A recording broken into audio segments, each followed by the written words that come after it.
Bismillahirrahmanirrahim and Assalamu alaikum everyone.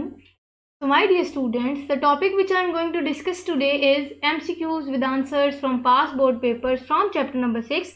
So basically this is the last topic of chapter number 6. Alhamdulillah आज यहाँ हमारा chapter number 6 complete हो जाएगा और इंशाल्लाह फर्दर जो है वो चैप्टर नंबर 7 हम स्टार्ट करेंगे. सो बेसिकली अगर इस टॉपिक की बात करें तो ये टॉपिक जो है वो एमसीक्यूज बेस्ड है. मतलब कि मैंने चैप्टर नंबर 6 के रिलेटेड जितने भी इंपॉर्टेंट एमसीक्यूज थे वो आपके साथ शेयर किए हैं. वो इंपॉर्टेंट एमसीक्यूज कुछ पासपोर्ट पेपर से भी लिए गए हैं, कुछ वो एमसीक्यूज है जो मैं टॉपिक में ही आपको बताती थी कि ये इंपॉर्टेंट एमसीक्यूज हैं, ये आप नोट कर लीजिए. आपने नहीं किया तो मैंने आपके साथ शेयर किए हैं.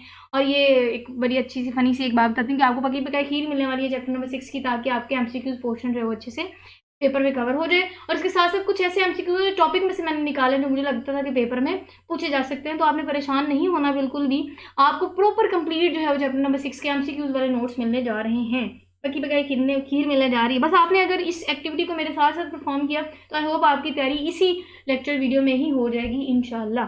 मूव ऑन करते हैं और फिर without wasting of any time start करते हैं. और ये हाँ एक बात बतानी बहुत ही ज़रूरी है, वो इसलिए ताकि आप का इंटरेस्ट डेवलप हो. ये बहुत ही हेल्दी और बड़ी इंटरेस्टिंग सी एक्टिविटी होने वाली है, जिसमें होगा ये कि मैं आपके साथ स्टेटमेंट शेयर करूंगी और फिर मैं आपको ऑप्शन दूंगी और राइट ऑप्शन में नहीं बताऊंगी. होगा ये कि अगर तो आपको मेरे राइट ऑप्शन बताने से पहले राइट ऑप्शन पता है तो आप कमेंट सेक्शन में उसको टाइप कीजिएगा, मैं देखूंगी आपको कितना आता है. और अगर तो वही आपका ऑप्शन ही मैंने बता दिया तो आप तो वही राजी हो जाइए और खुशी से फूलें नहीं समाएंगी आप, और आई होप आप छलांगे मारेंगे. चलिए जी फर्स्ट स्टेटमेंट देखते हैं. और वो फर्स्ट स्टेटमेंट है कि a bacteria with single polar flagellum is called, कि ऐसा बैक्टीरियम जिसके ऊपर सिंगल पोलर फ्लैजिलम मौजूद हो उस बैक्टीरिया को क्या कहते हैं. बेसिकली हमने फ्लैजिला की लोकेशन वाइज बैक्टीरिया को डिफरेंट नाम दिए थे, क्लियर है.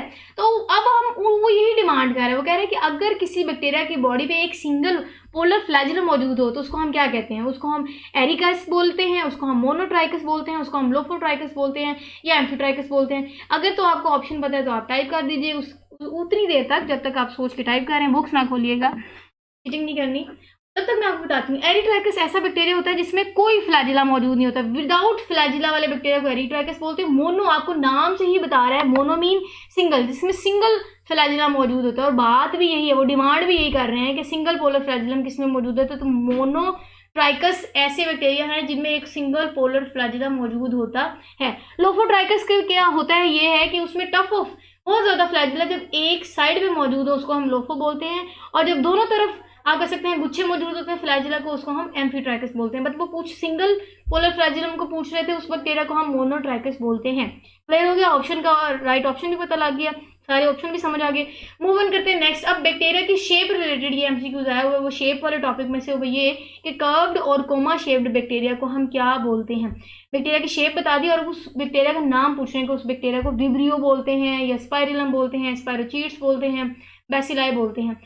अब जिनको तो विब्रियो लग रहा है वो बिल्कुल ठीक है, क्योंकि विब्रियो ऐसे बैक्टीरिया माने जाते हैं जिनकी शेप कर्व्ड शेप होती है और कोमा शेप्ड बैक्टीरिया होते हैं. क्लियर है. चलेंगे शेप रिलेटेड भी आपको टॉपिक कवर हो गया. और उससे होगा ये इस एक्टिविटी से एक और चीज़ होगी कि आपको जो पूरे का पूरा छठा चैप्टर है ना वो पूरा एक बार रिवाइज हो जाएगा. तो ये टॉपिक जो है वो बहुत इंपॉर्टेंट है और ये लेक्चर वीडियो आप ध्यान से और लाजमी इसको सुनिएगा और शेयर भी कीजिएगा ताकि दूसरों का भी भला हो. उसके बाद हम थर्ड एमसीक्यूज देखते हैं. वो ये कि a square of 4 cocci is termed as. हमने कहा था कि जब अगेन हमने बैक्टीरिया वाले टॉपिक से ही ये टॉपिक उठाया.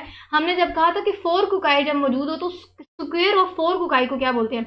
अब यहाँ एक हिंट आपको पहले भी पता है कि जैसे मोनो, डाई और ट्राई और टेट्रा बोलते हैं, तो आप वहाँ से भी एक हिंट ले सकते हैं कि जो 4 कोकाई वाला बैक्टीरिया है उसको हम टेट्राइड स्ट्रक्चर बोलते हैं. क्या बोलते हैं.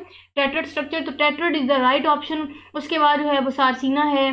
क्लियर है. इसमें 8 होते हैं. सार्सिना ऐसे जिसमें 8 होते हैं. इसी तरह डिप्लोकोकस है, स्ट्रिप्टोकोकस है. हमें इस डिटेल में पढ़ने की जरूरत नहीं, हमें बस राइट ऑप्शन चाहिए था, वो हमें मिल गया कि 4 कोकाई जिसको स्क्वायर भी बोलते हैं उसको हम टेट्राइड बोलते हैं. तो ये स्लाइड हो गई जिसमें मैंने 3 एमसीक्यूज आपको बता दिए, राइट ऑप्शन भी बता दिए. मूव ऑन करते हैं फर्दर और वहाँ स्टेटमेंट देखते हैं. कहते हैं कि the bacteria with a tuft of flagella at one pole. अब ये तो मैंने चिटिंग कर दिया आपको, क्योंकि मैंने पहले आपको फर्स्ट एमसीक्यूज में ही तमाम के तमाम ये बैक्टीरिया के स्ट्रक्चर बता दिए थे लोकेशन वाइज जिनमें फ्लैजिला मौजूद थे. एरिट्राइकस तो था जिसमें नहीं मौजूद, मोनोट्राइकस ऐसे थे जिसमें वन सिलिया मौजूद था, और एम्फीट्राइकस ऐसे थे जिसमें हमने कहा कि दोनों साइड पे मौजूद थे। अब लोफोट्राइकस ही रह गया, तो lophotrichous is the right option, क्योंकि लोफोट्राइकस बैक्टीरिया ऐसे होते हैं जिनमें टफ्ट कहते हैं बहुत ज़्यादा गुच्छा और फ्लैजिला मौजूद होते हैं, लेकिन एक साइड पे वन पॉल पे मौजूद होते हैं। नेक्स्ट हम फिफ्थ एमसीक्यूज देखते हैं, वो ये कि the bacteria without any flagella, ऊपर भी मैं बार बार बता चुकी हूँ पहले और फोर्थ एमसीक्यूज में, तो उसका हम एरिट्राइकस बोलते हैं। अच्छा जी, अब ऐसा होगा कि काफ़ी सारे एमसीक्यूज हैं ना, वो मिलते जुलते होंगे या कहेंगे किसी हद तक एक दूसरे से मिलते जुलते और रिलेटेबल और कह सकते हैं रिपीट हो सकते हैं, तो आपको वो एक बहुत बेनिफिशियल साबित होंगे, क्योंकि आपको पहले से ही पता होगा, तो आप जो है वो राइट ऑप्शन मुझे बता देंगे। चलें जी, अब स्टेटमेंट 6 रीड करते हैं। कुछ बच्चों ने तो ऑलरेडी 6 का ऑप्शन भी लिख दिया होगा, आई होप सो। चलें जी, रोड शेप्ड बैक्टीरिया की पूछ रहे हैं कि ऐसे बैक्टीरिया जिनकी शेप रोड शेप्ड बैक्टीरिया होते हैं वो क्या होते हैं? क्या कोकाई होते हैं? किसी को कोकाई लग रहा है? जिनको तो लग रहा है, और जिन्होंने टाइप किया वो तो बिल्कुल गलत है, क्योंकि कोकाई वाला स्ट्रक्चर ऐसा था जो राउंड शेप्ड होते थे बैक्टीरिया, राउंड शेप्ड बैक्टीरिया को हम कोकाई बोलते थे। अच्छा, क्या बैसिलाई है? जिनको तो बैसिलाई लग रहा है वो बिल्कुल ठीक हैं, वो तो जी लुटियाँ डालें बस।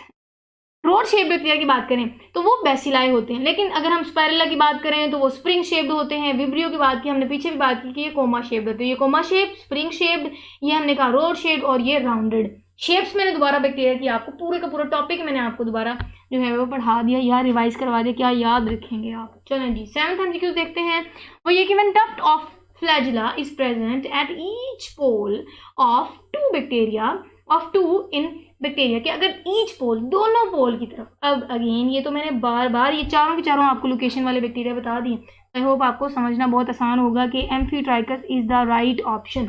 अब यहाँ एक चीज़ और मैं ऐड कर दूँ, ये कि ना सिर्फ ये एफएससी के एमसीक्यूज रिलेटेड, एफएससी के पेपर के रिलेटेड इंपॉर्टेंट एमसीक्यूज है, उसके साथ साथ एमडी कैट में भी ये एमसीक्यूज आएंगे और आते हैं। उसके साथ साथ ये जो एमसीक्यूज मैं आपके साथ शेयर कर रही हूँ, ये पीपीएससी रिलेटेड बहुत इंपॉर्टेंट है, तो ये एमसीक्यूज वाले जो है वो आप वीडियो लाजमी सबके साथ शेयर कीजिएगा, ताकि आपका और दूसरों का भला हो सके, क्योंकि मैं भी खिदमत खल्क ही कर रही हूँ, क्योंकि जो नॉलेज होता है वो बांटना चाहिए। चलिए, अब हम 8th एमसीक्यूज की स्टेटमेंट डिस्कस करते हैं, वो है कि अकैंथोरस न्यूग्रोफ्यूस्कस जो है वो क्या बैक्टीरिया है, क्या वायरस है, क्या वो फिश है, क्या वो मैमल है। अब ये जो एमसीक्यूज है ना, ये आपकी बुक में साइड ब्लॉक में एक लिखा हुआ है, बेसिकली ये एक फिश है, आपने पूछा लिखा भी हुआ है बॉक्स में कि जो अकैंथोरस है ये फिश है जिसकी इंटेस्टाइन में ह्यूज बैक्टीरियम जो है वो साइंटिस्ट को डिस्कवर हुआ, तो ये उस बेसिकली साइड ब्लॉक में से एमसीक्यूज लिया गया और बोर्ड में आ जाता है, तो इसलिए मैंने यहाँ मेंशन किया। उसके बाद 9th एमसीक्यूज है कि a tetrad is a square of, पीछे उन्होंने कहा था फोर कोकाई को हम क्या कहते हैं, इन्होंने अब यहाँ हमें कह दिया कि जी टेट्राड किसको कहते हैं। बेसिकली बात दोनों सेम ही है, लेकिन वो डिफरेंट एक्सपेक्ट से पूछी गई, तो यहाँ मैंने मेंशन कर दिया कि टेट्राड जो है वो 4 कोकाई वाले स्ट्रक्चर को बोलते हैं। मूव ऑन करते हैं नेक्स्ट, और वहाँ से हम अपना 10th एमसीक्यूज देखते हैं, वो ये कि if tuft of flagella is present only at one pole of bacterium, पीछे भी हमने कहा कि अगर एक पोल पे मौजूद हो। अच्छा, एक सिंगल नहीं उन्होंने जिक्र किया, उन्होंने कहा एक टफ्ट का मतलब बहुत ज़्यादा गुच्छा अगर एक तरफ मौजूद हो तो उसको क्या एम्फीट्राइकस बोलते हैं, लोफोट्राइकस बोलते हैं। तो आपने कंफ्यूज नहीं होना, एम्फी का मतलब जिसमें दोनों पोल की तरफ गुच्छा मौजूद हो, लेकिन लोफो का मतलब ऐसा बैक्टीरिया जिसके एक तरफ गुच्छा मौजूद हो। ये पीछे एमसीक्यूज हमने वो भी किया था, ये रिपीट हुआ है, तो आपको जो है वो फर्दर अच्छी तैयारी हो जाएगी, क्योंकि मैं बार बार ये टर्म्स को आपके साथ डिस्कस कर रही हूँ।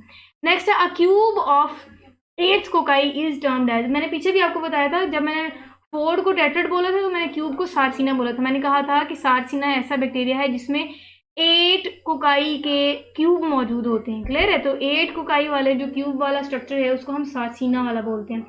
Next is germ theory of disease was formulated bye, ये प्रीवियस अपने क्लासेस में भी ये आपने देखा होगा, क्योंकि ये पीछे पिछली क्लासेस में भी आपने ये जो है वो डिस्कस किया हुआ है, हमने जर्म थ्योरी पढ़ी हुई है, इस क्लास में भी रिपीट हुई थी, तो हमने इसका साइंटिस्ट देखा था। अब आपको पता है कि जो जर्म थ्योरी है वो रॉबर्ट कोच ने दी थी, क्योंकि रॉबर्ट कोच ने हमें बताया था कि कैसे हम जर्म्स को आइसोलेट कर सकते हैं, उनका जो है वो प्योर कल्चर कैसे तैयार कर सकते हैं, और उनको दोबारा ऑर्गेनिज्म की बॉडी में इंजेक्ट कैसे कर सकते हैं। तो बेसिकली उन्होंने हमें जर्म थ्योरी की पूरी थ्योरी दी थी, उनके डिफरेंट पॉइंट्स दिए, तो साइंटिस्ट भी बता दिया मैंने, उसकी थोड़ी सी थ्योरी भी रिवाइज कर दी ताकि आपके कॉन्सेप्ट्स रिवाइज हो जाए।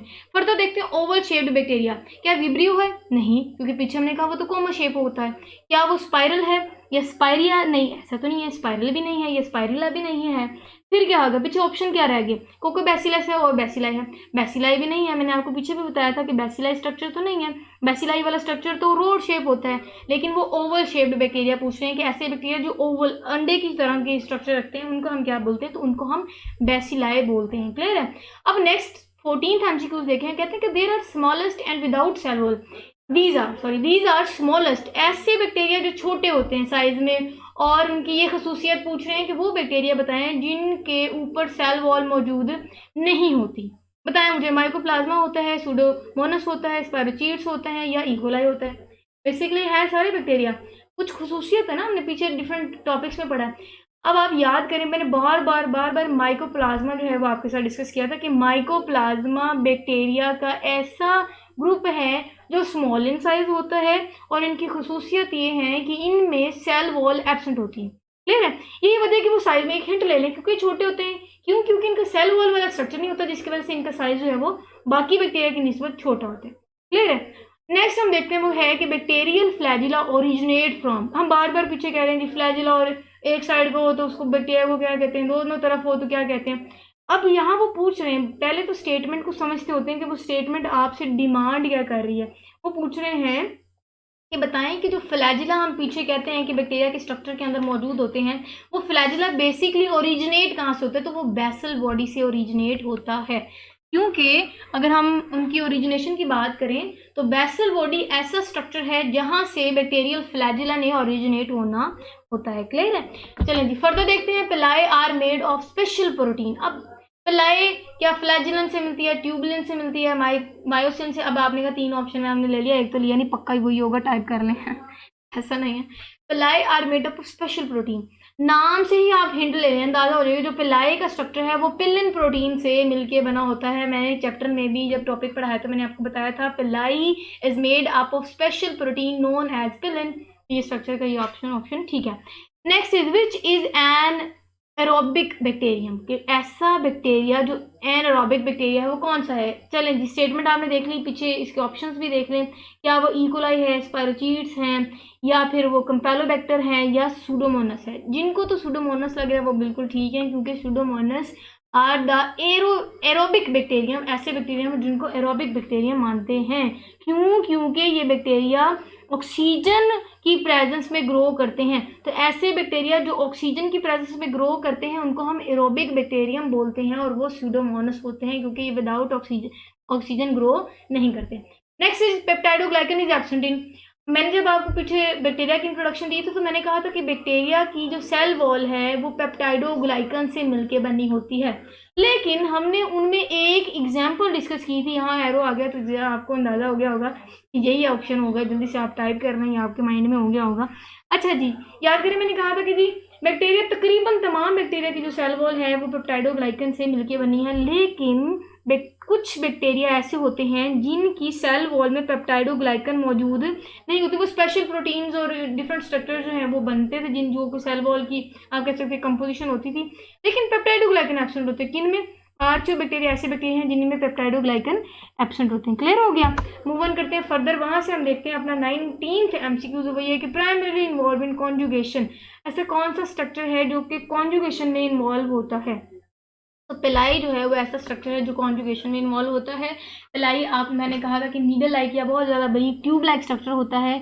ये ट्यूब लाइक स्ट्रक्चर जिस दूसरे स्ट्रक्चर में या जिस दूसरे बैक्टीरिया में इन्होंने जेनेटिक मटेरियल बेसिकली बैक्टीरिया जो है वो सेक्सुअल रिप्रोडक्शन नहीं करते, इनमें होता ये कि इन्होंने जेनेटिक मटेरियल का ट्रांसफर करना होता है। वो जेनेटिक मटेरियल एक बैक्टीरिया से दूसरे बैक्टीरिया जो कि एक स्पेशल, हमने कहा था कि कोई ऐसा जीन जो वे इंट्रोड्यूस कर लेते हैं जो कि बीमारी से रेजिस्टेंट वाला जीन होता है, तो वो क्या करते हैं कि वो दूसरे को शेयर करते हैं क्योंकि ये फ्रेंडली होते हैं, बड़े मिलनसार। मैंने कहा था कि बड़ा दोस्ताना इनका बिहेवियर होता है, तो ये दूसरे को भी कहते हैं कि तुम भी ये ले लो ताकि तुम भी बच जाओ। तो वो पिलाई स्ट्रक्चर जो है वो दूसरे के बॉडी में स्ट्रक्चर में इंजेक्ट करते थे और वहाँ से फिर वो जेनेटिक मटेरियल ट्रांसफर करते हैं। तो बेसिकली जो कॉन्जुगेशन है वो पिलाई वाला स्ट्रक्चर जो है वो कर रहा होता है। नेक्स्ट है कि बैक्टीरियल जो है वो पैथोजेनिसिटी इज ड्यू टू, तो जो बैक्टीरिया का पैथोजेनिसिटी है वो किस वजह से। हमने एक स्ट्रक्चर बोला था स्लाइम, मैंने आपको कहा था जो स्लाइम स्ट्रक्चर है बेसिकली वो बैक्टीरिया को पैथोजन बनाता है, बहुत ज़्यादा शदीद किस्म का पैथोजन बनाता है। क्यों? क्योंकि ये जो स्लाइम वाला स्ट्रक्चर है मैंने आपको कहा था कि ये चिपचिपा होता है, इनके साथ काफ़ी सारे बैक्टीरिया अटैच हो जाते हैं, क्योंकि बैक्टीरिया एक बैक्टीरिया की स्लाइम का स्ट्रक्चर दूसरे बैक्टीरिया की स्लाइम के स्ट्रक्चर के साथ अटैच हो जाएगा और फर्दर हमने कहा था कि ये जो है वो बहुत ज़्यादा लेवल तक नुकसान पहुंचाने की एबिलिटी भी रखता है ये स्ट्रक्चर। उसके बाद bacteria which can grow either in presence और एब्सेंस ऑफ ऑक्सीजन।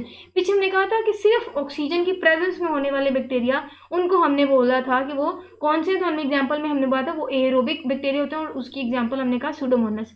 लेकिन वो यहाँ कह रहे हैं कि ऐसे बैक्टीरिया जो दोनों, अगर उनको ऑक्सीजन मिले या उनको ऑक्सीजन ना मिले तो वो ग्रो कर रहे हैं, तो ऐसे बैक्टीरिया फैकल्टेटिव बैक्टीरिया, मैंने आपको टॉपिक में भी कहा था कि एमसीक्यूज आ जाता है तो मैंने यहाँ भी आपको मेंशन कर दिया।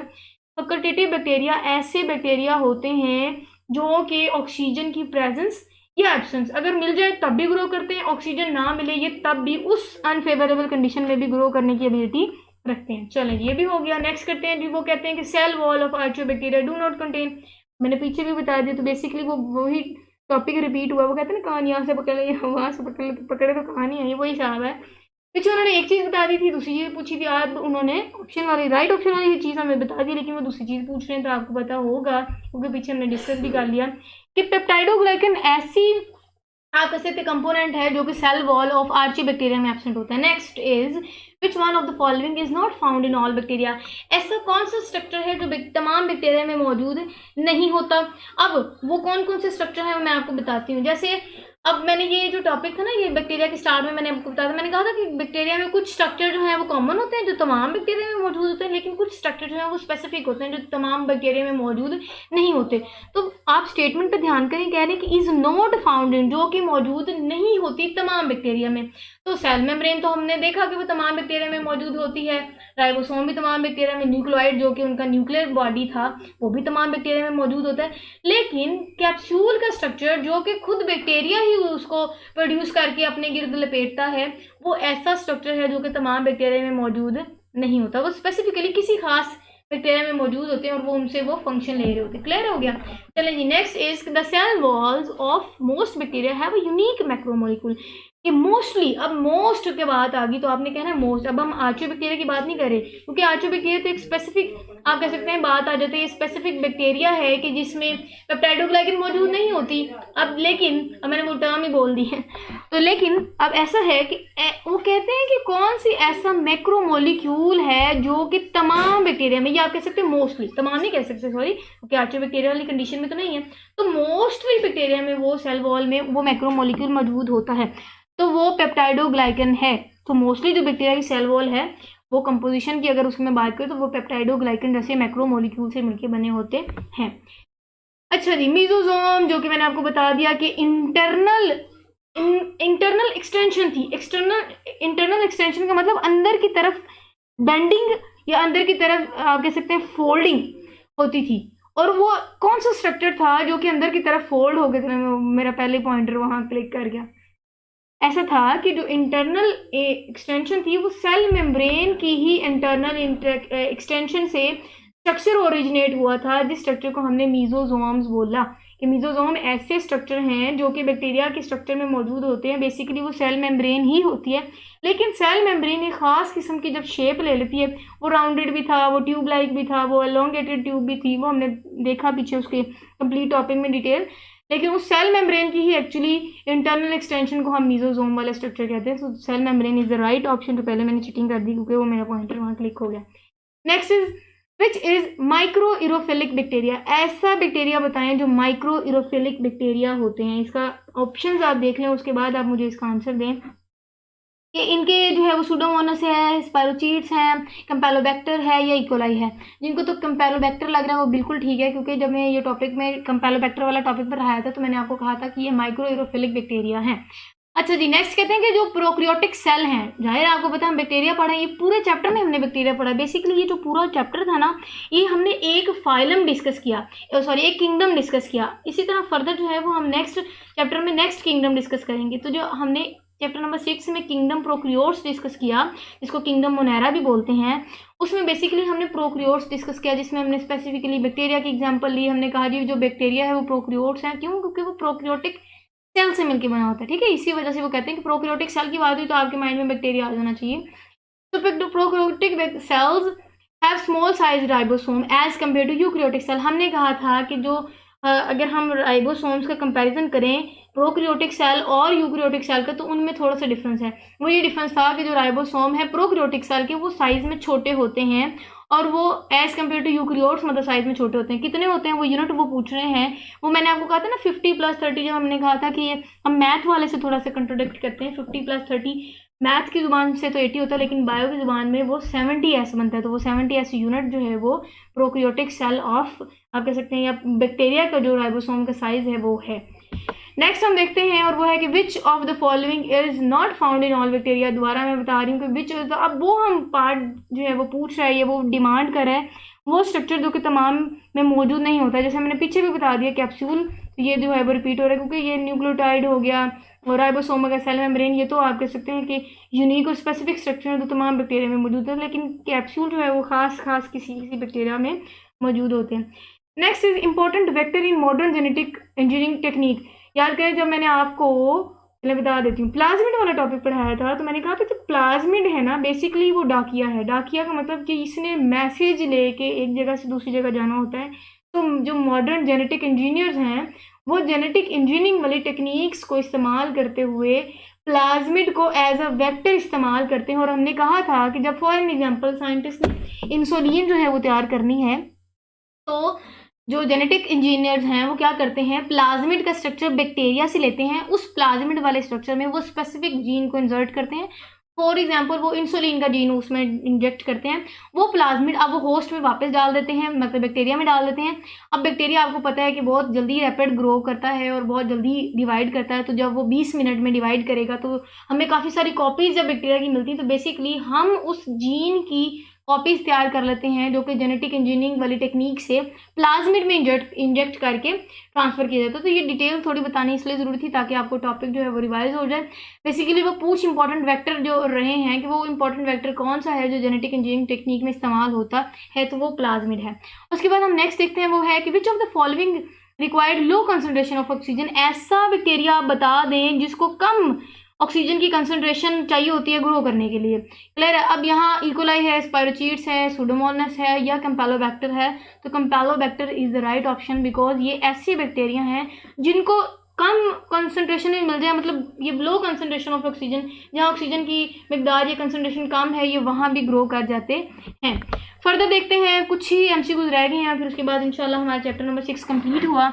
अच्छा जी, इस स्लाइड में पहला एमसीक्यूज देखते हैं, वो ये कि first discovered, sorry excuse me for this. अच्छा जी, फर्स्ट डिस्कवर्ड एंटीबायोटिक्स कौन सी है, तो पहली डिस्कवर्ड एंटीबायोटिक्स कौन सी है। आपको पता है कि जो पेंसिलिन है, आपने पिछली पुरानी क्लासेस में भी आपने जब डिफरेंट साइंटिस्ट के वर्क सुना होगा तो आपने पेंसिलिन कहा होगा कि जो पेंसिलिन है वो ऐसी एंटीबायोटिक है जो सबसे पहले डिस्कवर हुई थी। So penicillin is the right option of this topic. Clear है।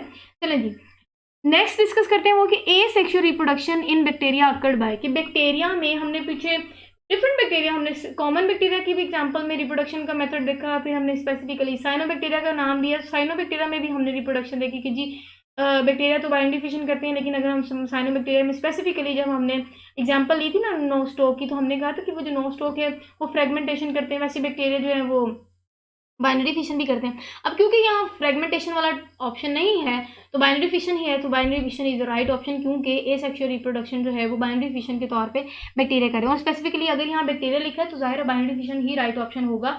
अगर वो साइनोबैक्टीरिया लिखते तब फ्रेगमेंटेशन का ऑप्शन ठीक होता, फिर तब अगर बाइनरी फिशन भी होता तो आपने फिर फ्रेगमेंटेशन पे ही क्लिक करना है। Next is rapid phase of growth bacteria. हमने डिफरेंट, आपने कहा था हमने टाइम ड्यूरेशन देखी थी, हमने जियोग्राफिक हमने टाइम ड्यूरेशन देखी थी कि टाइम पीरियड था किस किस फेज में बैक्टीरिया ग्रो करता है, किस फेज में ग्रो नहीं करता। अच्छा, वो कहते हैं कि लैग फेज है, लोग फेज है। अच्छा, ये लैग नहीं है, लैग और लोग होगा। आई विल ट्राई कि हाँ मैं ओ टाइप करने की कोशिश करती हूँ। चलें जी। अच्छा, वो कहते हैं कि ऐसी फेज बताएं जहां बैक्टीरिया रैपिड ग्रो करता है। क्या वो लैग फेज होती है? जी नहीं, क्योंकि मैंने आपको कहा था कि लैग फेज ऐसी फेज होती है जहां बैक्टीरिया अपने आप को तैयार करता है, जहां मेकअप करता है कि भाई मैं तैयार हो जाऊँ, मैं ग्रो करने जा रहा हूँ। ऐसा नहीं है। एनीवेज वो अपने आप को तैयार कर रहा होता है for the growth, for the आप कह सकते हैं नंबर इंक्रीज करने में। वो नंबर इंक्रीज करने के लिए या ग्रोथ करने के से पहले जब वो तैयार करता है ना, तो वो रैपिड फेज से पहले वाली फेज होती है जिसको हम लैग फेज बोलते हैं। क्लियर है। सॉरी फॉर दिस ऑल्सो, ये मेरा माउस का मसला है। एनीवेज इग्नोर दिस, क्योंकि टेक्नोलॉजी इसमें थोड़ी बहुत प्रॉब्लम होती रहती है। अच्छा जी, हम बात करते हैं रैपिड ग्रोथ की, तो ज़ाहिर है lag face is the right option, क्योंकि लैग फेस सॉरी लोग, क्योंकि ये लोग है, ठीक है। लोग फेस इज़ द फेज जिसमें बैक्टीरिया जो है वो रैपिड ग्रोथ कर रहे होते हैं। उसके बाद स्टेशनरी नहीं है, ऐसा तो नहीं है, वहाँ तो बिल्कुल कांस्टेंट हो जाता है, ग्रोथ रेट भी इक्वल हो जाता था और आपको पता है डेथ रेट भी इक्वल हो जाता है। तो ये वो स्टेशनरी है जिसमें जो है वो ग्राफ भी बिल्कुल स्ट्रेट आता है, डिक्लाइन में नीचे की तरफ आता है, क्योंकि उसमें ग्रोथ रेट कम हो जाता है और डिक्लाइन या डेथ रेट ज़्यादा होता है, जिसकी वजह से डिक्लाइन आता है। एनीवेज मैंने सारे आपको वो ग्रोथ फेज भी रिपीट कर दिए ताकि आपको वो टॉपिक रिवाइज हो जाए। Right option is log phase, confuse नहीं होना, लोग लिखा हुआ है, log phase is the right option जिसमें रैपिड ग्रोथ होती है। Next is the thick walled reproductive cells of cyanobacteria are called. ऐसा साइनोबैक्टीरिया बताएं, या आप कह सकते हैं साइनोबैक्टीरिया का ऐसा सेल बताएं जो कि थिक वॉल्ड होता है। क्या वो हेट्रोसिस्ट होता है, ट्राइकोम्स होता है, हार्मोगोनिया होता है, एकाइनिटीज होता है? अब आपने कंफ्यूज नहीं होना, क्योंकि इसका राइट ऑप्शन मैं आपको बता रही हूँ। अकाइनिटीज जो है वो ऐसा बैक्टीरियल सेल है जिसको हम रिप्रोडक्टिव सेल भी बोलते हैं, क्योंकि इन्होंने फिर फूड अपने अंदर स्टोर करके फिर वहाँ से फर्दर जो है वो ऑर्गेनिज्म को ग्रोथ के लिए आप कह सकते हैं जगह देनी होती है, या वहाँ से फिर वो फर्दर ऑर्गेनिज्म जो है वो ग्रो करता है। अब आप कहेंगे हेट्रोसिस्ट वाले टॉपिक में भी मैम ने कहा ठीक बोल, आपने कंफ्यूज नहीं होना। हेट्रोसिस्ट वाला जो सेल है वो रिप्रोडक्टिव सेल नहीं होगा, वो रिप्रोडक्टिव सेल नहीं है, वो तो आप कह सकते हैं ऐसा सेल है जहां से फ्रेगमेंट्स बनने होते हैं या फ्रेगमेंटेशन हो रही होती है, क्लियर है? तो ये वो चीज़ नहीं है। हाँ, इसका स्ट्रक्चर थिक वॉल्ड होता है, लेकिन आपने इस लफ्ज़ पे फोकस करना है कि रिप्रोडक्टिव सेल की बात करें तो काइनिटीज मैंने कहा था ऐसा रिप्रोडक्टिव सेल है जो कि पहले रेस्टिंग फेज में होता है, लार्ज होता है, इनमें फूड स्टोर होती है, एंड देन फर्दर जो है वो आपको पता है कि स्पोर्स बनते हैं और वहाँ से जब एक्टिव फेज या फिर फेवरेबल कंडीशन बनती है तो फिर वहाँ से फिर वो नॉर्मल वेजिटेटिव सेल में ग्रो भी करते हैं। चलें जी, finally this is the last slide of our today's lecture video, also the last slide of chapter number 6 अल्हम्दुलिल्लाह। चलें जी, इसको रीड आउट कर लेते हैं। कहते हैं कि जी bacteria increase in number by asexual means of reproduction के एसेक्सुअल मेथड ऑफ रिप्रोडक्शन से बैक्टीरिया नंबर में इंक्रीज करता है।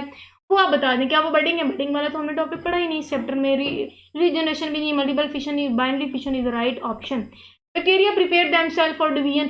अब यहाँ वो आप पिछले वाले अगर वो आपको थोड़ा बहुत वो जो मैंने टाइपिंग में मिस्टेक की आप यहाँ समझ सकते हैं, क्योंकि वो तकरीबन रिपीट है। उसमें वो रैपिड ग्रोथ पूछे थे, यहाँ वो कह रहे हैं कि प्रिपेयर किस फेज में करते हैं। यहाँ बेसिकली वो प्रिपेयर कहाँ कर रहे हैं, तो lag phase is the phase जिसमें मैंने आपको कहा था ये फर्स्ट फेज होती है जहाँ बैक्टीरिया अपने आप को प्रिपेयर करता है। यहाँ रैपिड ग्रोथ होती है, यहाँ वो बिल्कुल बराबर आ जाता है डेथ रेट और ग्रोथ रेट। यहाँ ग्रोथ रेट कम हो जाता है और डिक्लाइन रेट जो है वो बैक्टीरिया का बढ़ जाता है।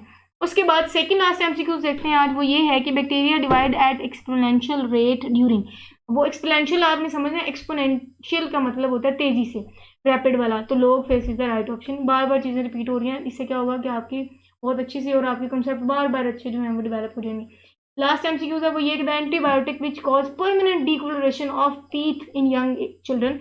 यंग एज में, जब यंग चिल्ड्रन में हमने कहा था कि डीकलरेशन मतलब जो वाइटनेस होती है ना टीथ की, वो जब चले जाती है येलोइश आ जाती है, पीले दांत हो जाते हैं, तो वो कौन सी एंटीबायोटिक का हमने कहा था मिस यूज करने से होती है। तो जिनको तो टेट्रासाइक्लिन लग रहा है वो बिल्कुल ठीक है, क्योंकि टेट्रासाइक्लिन ऐसी एंटीबायोटिक है जिसका परमानेंट यूज से या कह सकते हैं जिसका मिस यूज करने से परमानेंटली मतलब कंप्लीटली तौर पे लॉन्ग लास्टिंगली होता ये है कि डीकलरेशन हो जाती है टीथ की यंग एज में या यंग चिल्ड्रन में। तो this is all about our today's lecture video, जिसमें मैंने आपके साथ चैप्टर नंबर 6 के कंप्लीट एमसीक्यू नोट्स जो हैं वो शेयर किए ताकि इस पूरे चैप्टर की आपकी बहुत अच्छी तैयारी हो जाए। उसके साथ साथ हुआ ये कि इस चैप्टर के थ्रू हमने कोशिश की कि हम पूरे चैप्टर के तमाम कॉन्सेप्ट्स को दोबारा रिवाइज भी कर लें, जिससे आपकी बहुत अच्छी तैयारी हो जाएगी।